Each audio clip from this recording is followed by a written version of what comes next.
kedudukannya PT. Untuk nama PT-nya tadi seperti yang saya sampaikan sudah saya cek.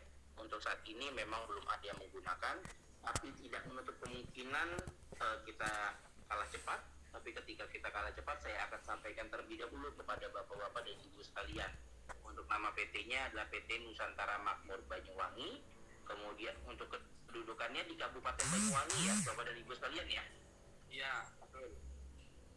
Untuk alamatnya itu saya diinformasikan di Dusun Karangharjo, RT 4 RW 2, Desa Karangharjo, Kecamatan Glenmore, Kabupaten Banyuwangi, Jawa Timur. Benar bapak-bapak dan ibu sekalian? Betul. Ya, betul. Baik. Sebelumnya saya informasikan juga bapak-bapak dan ibu sekalian, jadi nanti misalkan di lain waktu misalkan bertemu dengan akta pendirian PT melalui notaris lain, kemudian melihat di pasal 1 ini mereka dituliskannya kedudukannya secara lengkap, itu sebenarnya sama-sama saja.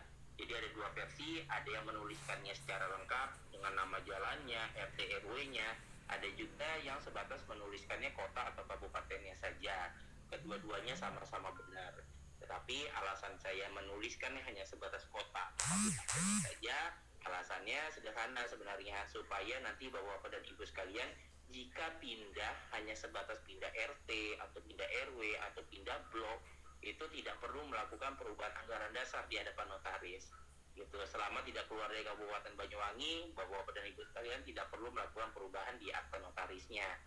Gitu. Tapi kalau misalkan saya menuliskannya secara lengkap, ya bapak-bapak dan ibu sekalian kalau mau pindah hanya sebatas RT RW saja, itu sudah harus melakukan perubahan anggaran dasar di hadapan notaris.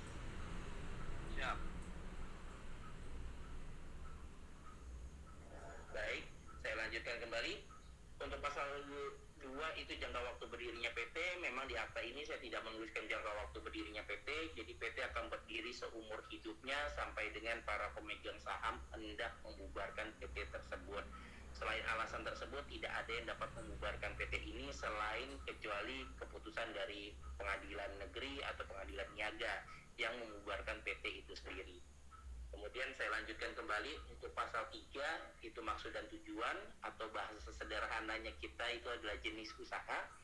Jadi di sini saya informasikan juga sebelumnya bahwa saya menuliskan jenis usahanya ini sudah sesuai dengan klasifikasi baku lapangan usaha tahun 2020. Terus kemudian juga sudah sesuai dengan inputan dari oss.go.id. oss.go.id itu adalah penyederhanaan dari semua izin yang sebelumnya itu sangat banyak. Dulu kita kenal dengan nama SIU, DDP, domisili.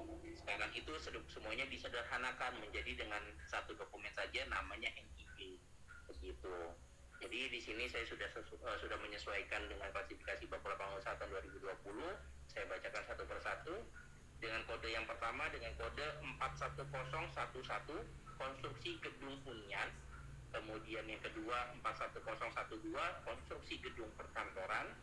Kemudian yang ketiga 41014, konstruksi gedung perbelanjaan. Kemudian yang keempat 41015, konstruksi gedung kesehatan. Kemudian 41016, konstruksi gedung pendidikan.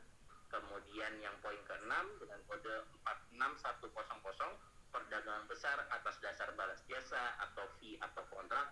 Jadi di sini kalau bahasa sederhananya itu misalkan kita kenal dengan nama leveransir atau kita kenal dengan nama makelar, broker, itu ada di poin 6 ini. Gitu. Jadi tidak ada spesifikasi barang apapun. Kemudian yang poin 7 sama poin 8 ini pertanian padi, tapi yang pertama ada 01121 pertanian padi hibrida. Kemudian yang kedua 01122 pertanian padi hibrida. Kemudian berikutnya poin 9 01135 pertanian aneka umbi palawija. Kemudian poin ke-10 46491 perdagangan besar peralatan dan perlengkapan rumah tangga. Kalau kita kenal dengan bahasa sehari-hari itu toko kelontong. Nah, itu ada di poin 10 ini. Gitu. Atau misalkan kita kenal dengan pasar swalayan, itu ada di poin 10 ini juga. Gitu. Kemudian yang berikutnya poin 11 sama juga mirip dengan poin yang 10 46499 perdagangan besar berbagai barang dan perlengkapan rumah tangga lainnya. Jadi biasanya ketika ingin membuka usaha pasar swalayan itu biasanya poin 10 sama poin 11 ini wajib dimasukkan secara bersamaan. Karena yang tidak termasuk di poin 10 dimasukkan di poin 11 begitu.